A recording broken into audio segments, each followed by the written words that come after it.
तो एक historic event में यूएई ने ओपेक को लीव कर दिया है ऑलमोस्ट 58 ईयर्स के बाद।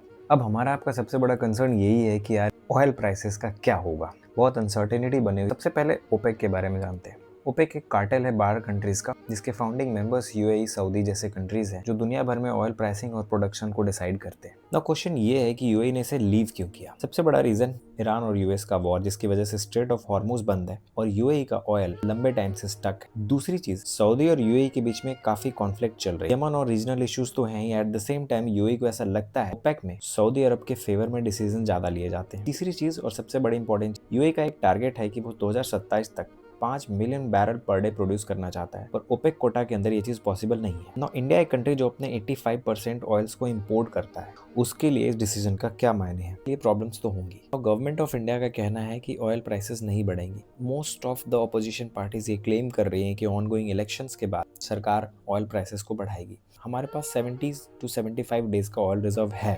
ये चीज अगर लंबी खिंचती है तो ऑयल प्राइसेस बढ़ेंगी। इसके लिए हमें रेडी रहना होगा। सरकार जो कह रही है वो शायद टेम्पररी रिलीफ हो सकता है, बट लॉन्ग टर्म में ये चीज़ कितने दिन तक सस्टेन करेगी ये कहना मुश्किल है। अब इस चीज़ को हम चाइना से कंपेयर करें तो चाइना के पास इंडिया से 5 गुना स्टॉक है, पर हमारे नेबरिंग कंट्रीज पाकिस्तान, श्रीलंका, इन सब के पास ऐसा कोई स्टॉक नहीं है। यूएई का ओपेक से एग्जिट इंटायरली खराब है नहीं, एक कैच है। लॉन्ग टर्म में यूएई जब अपने फुल पोटेंशियल पर ऑयल प्रोड्यूस करेगा तो उसकी सेलिंग भी बढ़ेगी और इसकी वजह से हो सकता है कि प्राइस नीचे गिरे। पर बात वही आती है कि रॉ मार्केट में ऑयल का प्राइस कुछ भी है, उसका डायरेक्ट फ़ायदा कितना हमें और आपको मिलता है यहाँ पर हम बहुत अच्छी तरीके से जानते हैं। ऐसे इंटरेस्टिंग अपडेट्स के लिए हमें फॉलो करते रहें। Thank you.